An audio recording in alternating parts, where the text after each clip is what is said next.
Hey everyone, happy Sunday and welcome back to another episode of Literally What. So glad to have you here. Today's episode is going to be audio only for a few reasons. Number one, I was up in Atlanta with my sister and we went to see Dancing with the Stars live, which was genuinely so much better than I expected, and I will be doing a full recap of that. But while I was up there, I literally woke up to drive home, and it's literally the worst feeling in the world when you wake up and like you know you're getting sick, and like I woke up and I was like, this is just not good. And I don't really get sick that often, but when I do, I can sense when it's coming and I have to do everything in my power to like try to get it to stay away. So I have been in full vitamin T, just try not to get sick mode. A lot of vitamin C gummies over here. And I just like do not look the greatest either. So today is fully audio. So sorry about that. But we will be back on Saturday with our fully scheduled video, audio, all of that fun stuff. So audio only, but I'm still going to give you a great, amazing episode as always.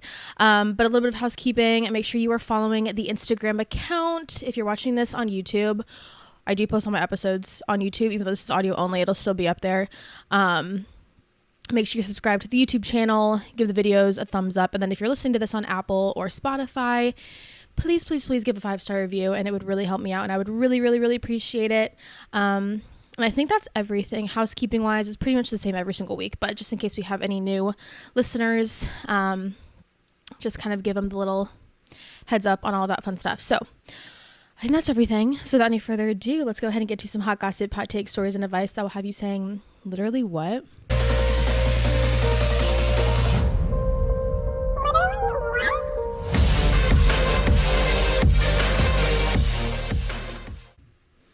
Okay, first of all, before we jump into our Dancing with the Stars recap and all of our stories, I need you guys to be so for real. Listen to me when I say, if you are not watching the TV show Severance, you need to actually either pause or finish this episode and then go and start binging it. It is the most amazing, detail-oriented, crazy twist, mind-boggling, amazing show I have genuinely ever watched. I can't even explain it, and it's still going on right now. So when I first heard about it, it's on Prime TV, and so I started watching it, and my husband and I caught up last night. Literally when I got home, we watched the last 2 episodes. So it's still going on right now. There are 2 seasons, and then it's episode 6 right now. So this is still going on, and I thought it was like a completed TV show that happened a little bit ago, but it's literally in its prime right now. There has been such a massive following recently, and the show creator Ben Stiller and Adam Scott, who's the main guy, they also have a podcast where they have been breaking down every single episode. So once an episode comes out, I believe they come out every Friday, they go on Spotify, Apple, wherever, and they break down the episode, and it is, you guys, I'm not even kidding, the best show. And I'm not even done with this, but I just know this is going to be a show that will leave an impact forever. And I just know it is it's going to be so good. And all of the things that have already happened so far, the twists, the turns, all of that have been so amazing. Like the season 1 finale, and I'm not going to spoil anything at all because I want you guys to go watch it. But my husband and I genuinely were sitting there with our mouths on the floor for a solid like 1 to 2 minutes. And just had to like kind of sit there and process, and like all of the detail in it. Like I am actually going to go back probably this weekend, and I'm going to listen to each podcast episode and rewatch and try to catch up and rewatch all the episodes again, because there's so much that I know I'm missing. And I know there's so much in this show and so much detail. It's so good, you guys. Like it is consuming my brain. And like, of course, now on my TikTok and Instagram feeds, it's all Severance stuff. I'm on like the Severance Reddits, like looking at all these different theories. It is so amazing. It will probably occupy a lot of your brain. So if you're super busy right now and don't have the brain power to like go into this whole Severance world, I would wait on it until you have time. But if you do have time, I recommend everyone to watch it. It is amazing. And it does start out kind of confusing. But once you get into it and learn a little bit more and listen to the podcast episodes, you will become obsessed with it. And I'm going to go back and rewatch, and I'm sure it's going to be like watching a whole other show because there's just so much going on and so much detail. Anyway, that's my little rant about Severance because I just finally caught up, and now we're gonna watch White Lotus. I feel like this month, February, so much TV is happening, and I feel like it's gonna be like this all throughout the summer. So we're trying to catch up on everything. But yes, Severance. Okay, so now that I told you about that, let me know if you do end up watching it, and like when you get to the season 1 finale, because it's insane. But Dancing with the Stars live recap, that's why last week and this week episodes are on Sundays, because I'm just a traveling little girl and I genuinely hate driving. Like, it scares me, but it's so weird because I hate driving short distances. Like a 10-minute, 20-minute drive, I get stressed out, but I literally drove like 7 hours on the highway and was fine. I listened to an audiobook the whole way, and it went by so fast. So that was really fun. And then I got to go see my sister, all my fam, got to go to Atlanta. It was so much fun. And my sister got me the tickets for Christmas.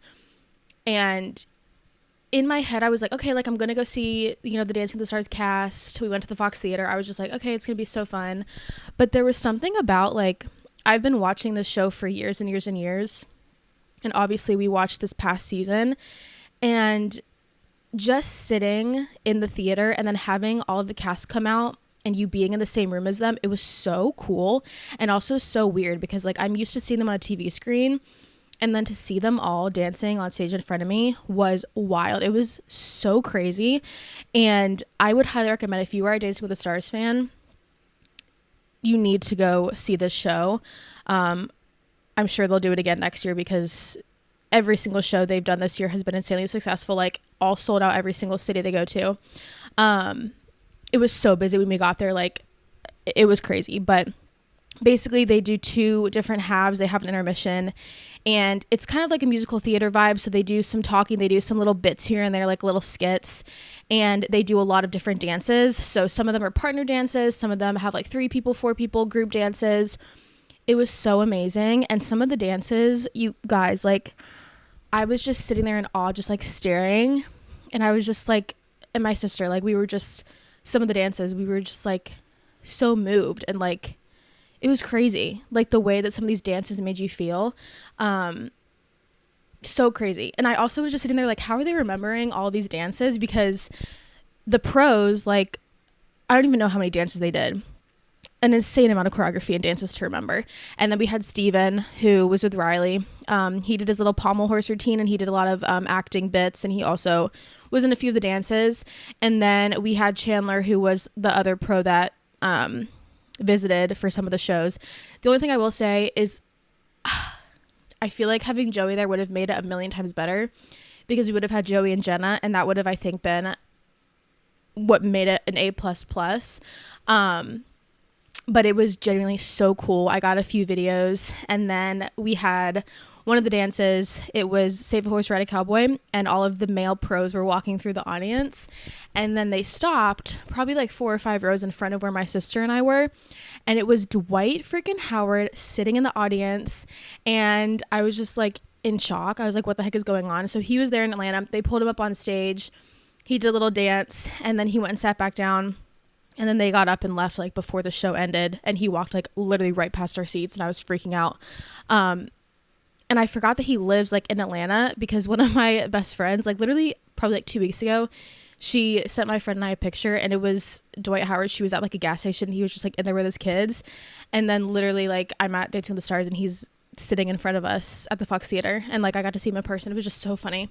But I would say, just again, if you watch Dancing with the Stars, if you are a fan, you need to go see this, because it makes you appreciate it more. And like seeing all the different dances they do like every single routine. They do like foxtrot, paso doble, cha-cha, waltz, like all the dances. And they really do a great job of partnering up people that like you wouldn't even think would dance together, like Pasha and Riley, and then they had Danny and like 3 of the guys, and they had Britt and all of the guys, and then they had like a girls dance, and they had like Britt and Gleb, and then Emma and Alan, which Emma and Alan didn't dance until the last dance, and I was waiting because I'm pretty sure they're together, and I knew they had a dance together, but it was the last dance, and I was like, you guys made us wait so long for that. But so many cool different partnerships. They all got to dance together, and I'm sure it's fun for them as pros to dance with other pros and not, just like the celebrities. But one of my favorite bits they did was they did like a little school for the Dancing with the Stars pros and like how to handle your celebrity. And it was a really fun bit just about like, no returns. They kind of would make fun of like some of the contestants that they had, like how Reggie, they used props because he wasn't really dancing. They did a whole bit about Ezra's partner Anna, how she said the whole nothing thing. It was really funny and like really cool just to kind of see them also take the previous season and inside jokes from that we've seen and put it into the show. And it was just really, really fun. So definitely going again next year. 100%. It was so much fun. And I'm already excited for next season to see like the celebrities that they get, because I'm sure it's going to be amazing and awesome. So that was the best night. My sister did amazing, but she does like amazing with gifts for me. Like she's the best.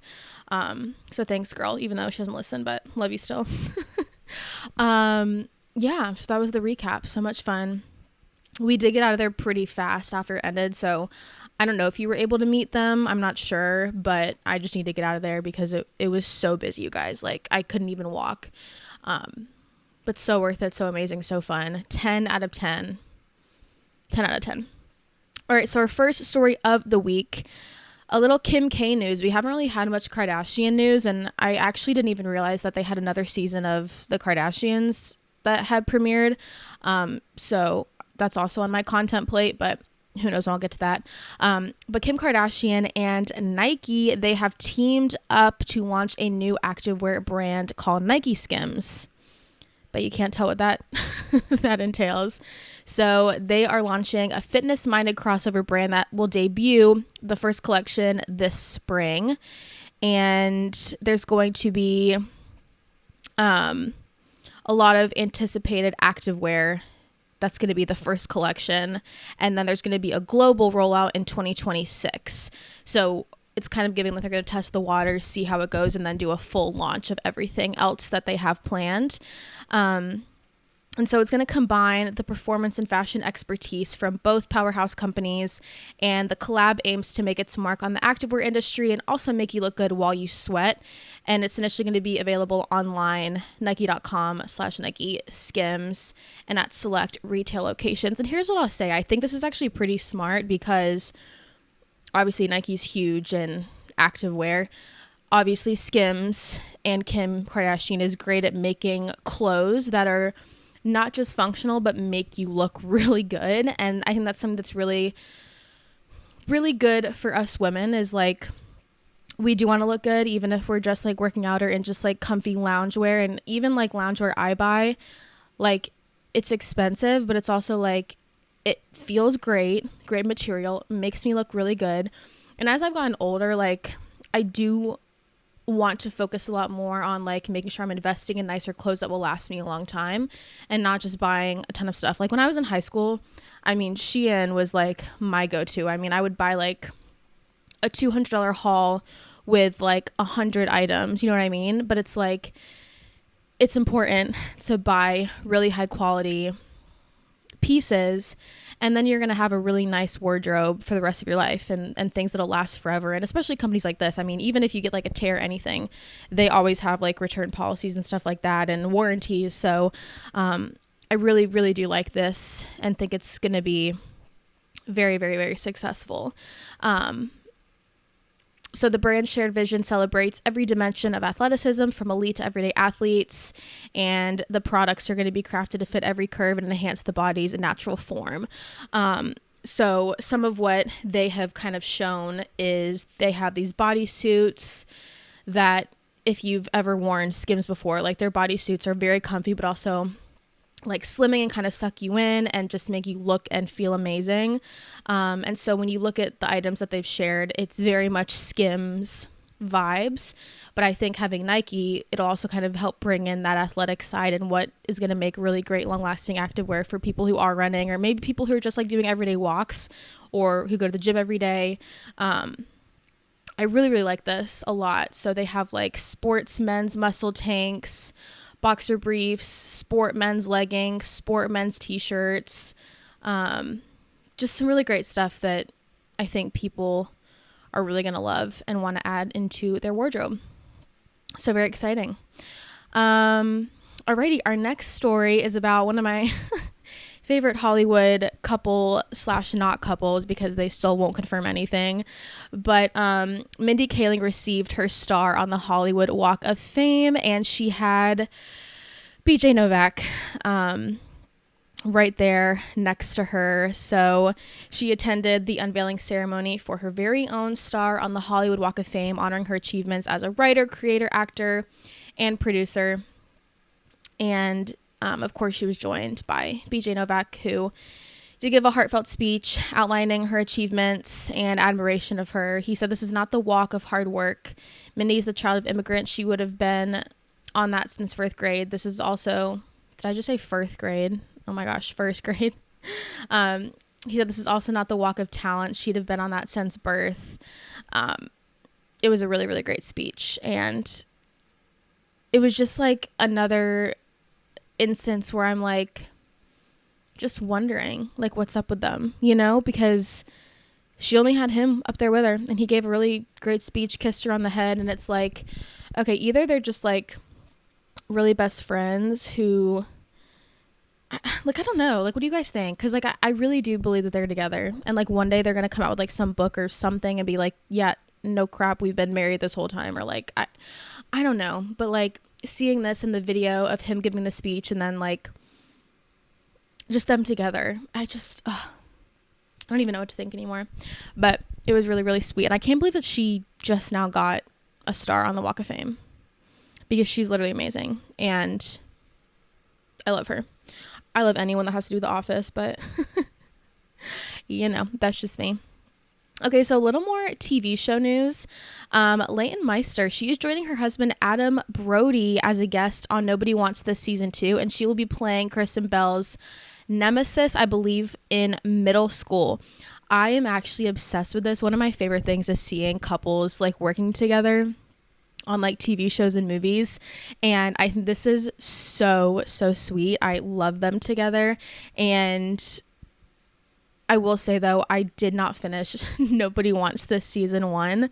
I think I got halfway through it and then I just got too busy. And the thing about me is like, if I'm watching a show or really anything, like I have to do it all at once, because my brain, like I have a Dory brain, like I forget every single thing. Like if I'm reading a book, I have to read the book in like a week and not put it down.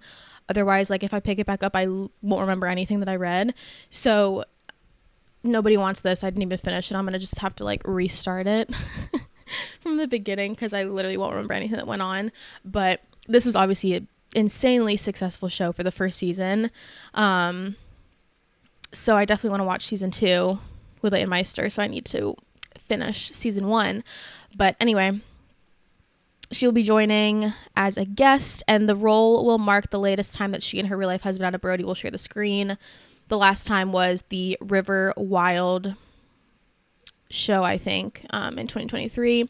So she will be playing a girl named Abby, who is the middle school nemesis of Kristen Bell's character Joanne, and she's now an Instagram mommy influencer. So if we know about Instagram mommy influencers, this is going to be hilarious. And then also we have Miles Fowler, who will also be joining as a guest star. I need to look at a face because I know faces, that's about it. I don't know who this guy is, but he will be guest starring as well. Yeah, I need to finish this because I know everyone that watched it loved it. And very exciting. Alrighty. Our next story, again, a lot of TV series news, but whenever it's something to do with like people that I grew up with, I just always find it so interesting because I like to stick with what I know. And so if it's like an actor, actress that like I grew up watching, of course I'm going to want to watch like everything that they're in. But Taylor Lautner is going to be starring in Taylor Lautner Werewolf Hunter. Now, I literally thought this was a prank because this just seems like no creativity was put into this or thought, but it's real, guys. So The actor Taylor Lautner, who famously played the werewolf Jacob in the Twilight movies, he's getting back to his roots with a self-referential new TV series called Taylor Lautner Werewolf Hunter. So this project is going to star Lautner as a fictionalized version of himself who seeks to take down the very supernatural creatures that defined his career as a teen heartthrob, aka the werewolves. So after he finished the Twilight series, he kind of just like vanished. And now we know he has like his podcast with his wife Taylor, and they're just like so sweet and cute and amazing. But everyone was kind of like wondering like, when is he going to come out and do another project again? And now he's going to be literally playing himself. So he's going to be drawn into the secret society of people who are tracking down werewolves, and they need his expertise. And he's kind of playing like some double life, because obviously he's going to be a Hollywood actor, but then also he's going to be the supernatural person finding werewolves. Yeah, so I'm going to be so for real. I think this is potentially going to be really stupid. I don't know. I mean, this is just like not creative at all. And unless they do it really, really, really well, I just don't see how this is going to be like amazing to watch, or like, I don't know. It could end up being amazing, but I really don't think it will. So we will see what happens. Yeah, we'll see. Okay, our next story is about one of my favorite singers, Rihanna. So she has been giving some updates about her new album. And I mean, we all know I've literally been begging Rihanna since I started this podcast to come out with new music. So she does have a new album coming out, and it's called R9. And she is giving a little bit of insight about what the album's going to be about. And one thing she did say is that there is no genre now for the album. So she was just talking about this is going to be something that nobody is really expecting. People thought it would be like a reggae album, and she said that's way off. There's no genre now. That's why I waited. Every time I was like, that's not me. It's not right. It's not matching my growth. I can't do this. I can't stand by this. I can't perform this for a year on tour. Hint, hint. So I'm hoping she'll go on tour after she releases this album. So she said this time away from music needs to count for the next thing that everyone hears from me. She has to show people that it was worth the wait, and she doesn't want to put up anything mediocre after waiting 8 years.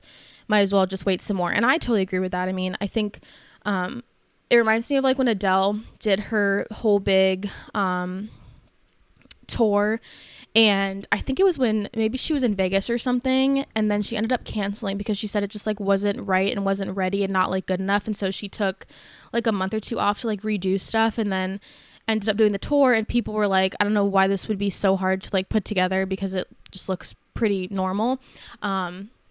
But I think sometimes when things are rushed, it, you know, doesn't turn out as well as it could. So I do, although I would love her to have come out with an album years ago because I love her music, I do appreciate the fact that she's putting in a lot of work into this and wanting to make sure that her fans are going to be happy with what she puts out, and not that she's just like putting something out just to like appease the fans, be like, okay, here you go, and it not be as amazing as she would want it to be. So I still don't think we have any idea when this is coming out, but at least we have a name, and she's talking about it, so we know it's a thing and it exists and it's out there in the world somewhere, and one day we will be getting it.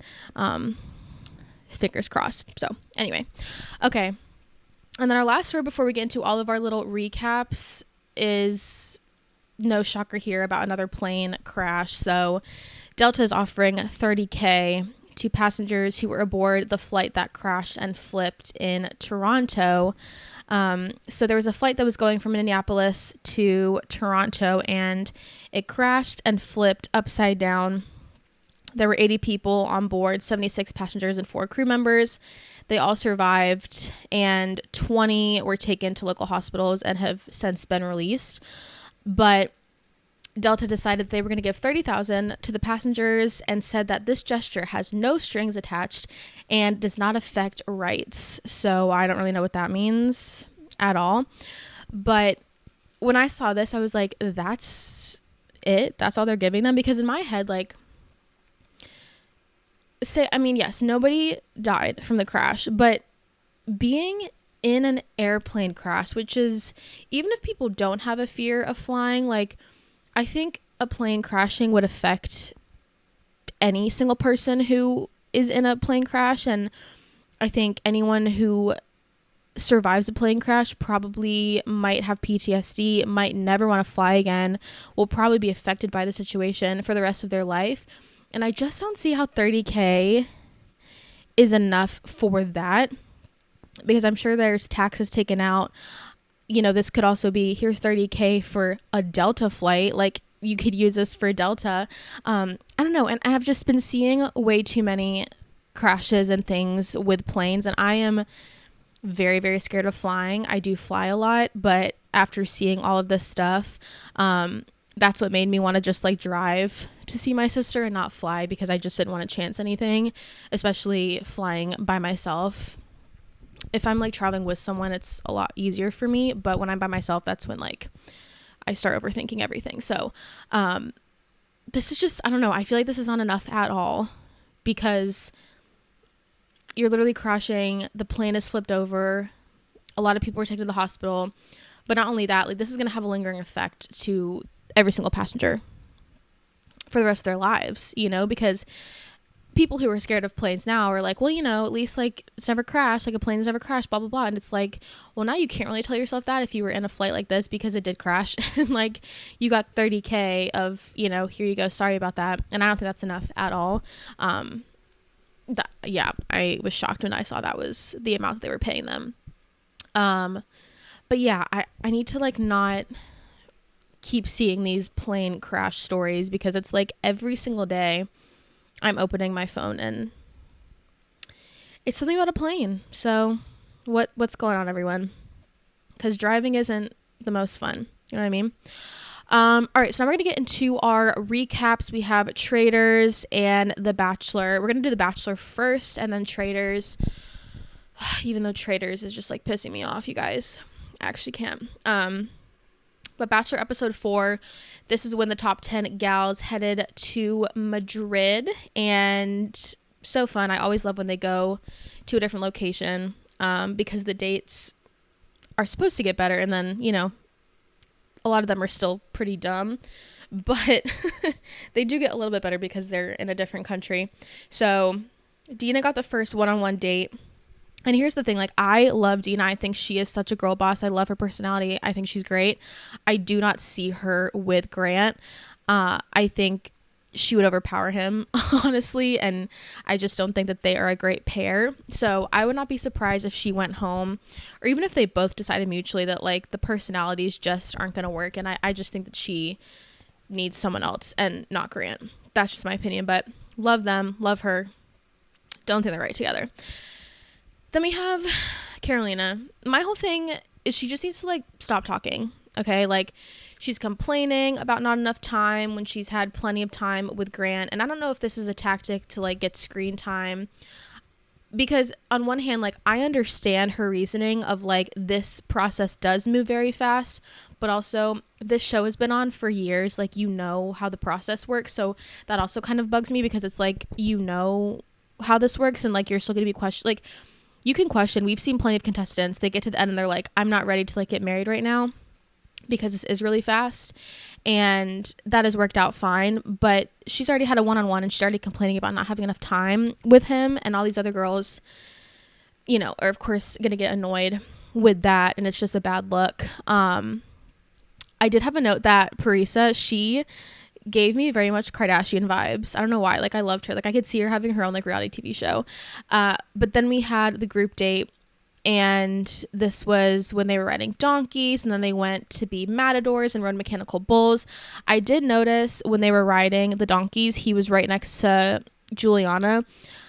Like, even if you just watch the body language, like, he's just obsessed with her. Like, he's always just, like, naturally gravitating towards her. And I was, like, thinking in my head, I wonder if, like, any time the lead bachelor, bachelorette, do you think, like, early on they could be like, you know, I could literally probably send every girl home except for, like, 2 or 3 and, like, ride it out? Because I feel like you can kind of catch energies, and then if you're really connecting with like 2 or 3 girls, but you have to kind of go weeks and weeks, you know what I mean? Like I feel like we've never really had it where someone's been like, listen, I can send like more girls home than you're wanting me to, because I don't know, like that was just what I was thinking, because I was like, he really likes Juliana, you can tell, and I wonder if he could be like, I just want to send everyone home. I guess like Claire Crawley did that with Dale. That was kind of wild. Didn't work out for her, but anyway, the mechanical bull though, it was so funny to watch. I love being on a mechanical bull. I love watching other people. It's just so fun, especially when you're like at a bar and like it's just fun to watch. But Alex was being really funny with like her whole tactic, and then of course Zoe copied her, and I was just like, Zoe just keeps, she's just so annoying, man. Here's my thing with Rose too. Okay, so then we have the drama of the whole, you know, Carolina, who is annoying, but Rose just bothered me so much because she seems very immature, and like if we take a step back, you guys, like she did kind of start this drama, because if she just didn't tell Carolina that, I don't really think Carolina would have been as bad as she is right now, because like Rose literally started the drama. So I was not on her side at all. I was not team Rose. I literally wanted her to go home anyway. And yeah, I just still, I can't believe anyone who is on Rose's side. Like, take Carolina out of the equation. Like, Rose should not have told her that. Like, that's the reason the whole thing started. Like, she did it to herself. And that's, like, what we've seen in past seasons. It's like, if you at least just take yourself out of the drama, you're pretty much going to be fine and go pretty far. Like, it's just never good to get in the drama. And that's why I was very confused about my feelings with Juliana, because I have liked her from the beginning.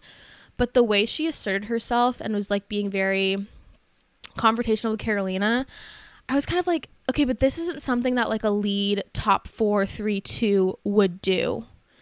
Like, no one, like take for instance Joey's season, like Kelsey and Daisy never really inserted themselves in any drama at all. So when Juliana did this, I was kind of like getting the ick, honestly, and I was like, I don't know. I don't know if it's producers kind of egging people on, trying to like pull some drama out of thin air. I don't really know, but anyway, it's kind of, to me, just being like they're trying to find drama, because Carolina's whole thing of like, this is a short time, like she's questioning things. I mean, it is a short time that they're with Grant having to figure this out. So like, of course it's normal for her as a human to question this, but I think the way she's going about it, and obviously producers, and you know, that's when one girl's kind of acting different than everyone else, that's kind of where the producers are probably like, okay, let's use this for some drama, because there's really nothing going on right now besides the short dress comment. And then we have the other one-on-one with Serafina, where they went bungee jumping, really cute. She seems really young to me. I don't know why. Like, just seeing them together, it was kind of giving like he was her older brother. I don't know. But then we get to the rose ceremony. Rose sent herself home, honestly, thank goodness. And then Natalie went home, which was kind of sad, but also like we didn't really see a lot of her, so I was kind of thinking she would go home. But Parisa, I was shocked she went home, because her and Grant, like, I feel like got along really well. He brought her the rocks, like, and I didn't really see them ending up together, but I was just really sad for her. And they kept Carolina, because again, I mean, that's the only drama storyline they have to follow. But by the end, I was just kind of getting mean vibes from Juliana. I don't know. It was weird. Because like Latia, like, yes, she is kind of speaking somewhat to Carolina about just like, you know, how she should kind of maybe chill out a little bit, but she's not like confronting her and being mean about it like Juliana was. But that's just my opinion. I don't really know.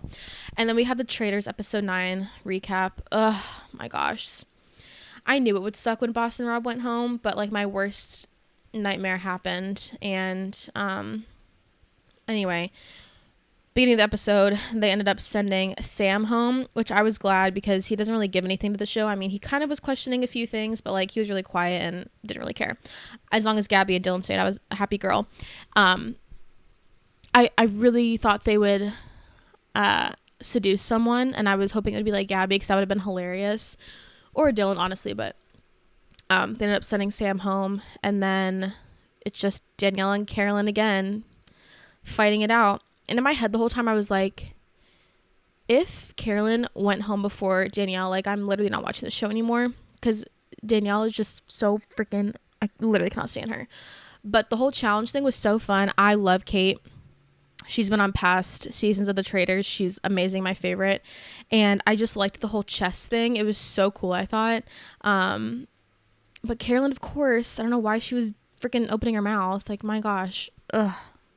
And then we get to the whole table where, of course, it's Carolyn and Danielle. And let me just say, like, the fact that people aren't clocking more that they're both traitors going after each other at the round table bugs me. And, like, I can't believe that. Because at the end, well, let me go in order. So we get to the round table. They're going at it, blah, blah, blah, blah. So everyone ends up voting mostly for Carolyn. And then of course, Dylan was the last one to say his piece because he's obviously close with both of them. And so I was just like, oh my gosh, no, because if Carolyn gets out, then no one's ever going to think it's Danielle again. But they did. And when Dylan said Carolyn's name, I literally got up and I did not finish the rest of the episode because I was genuinely so mad that Danielle stayed and her reaction. But I did see on TikTok how she was literally sobbing and falling to the floor.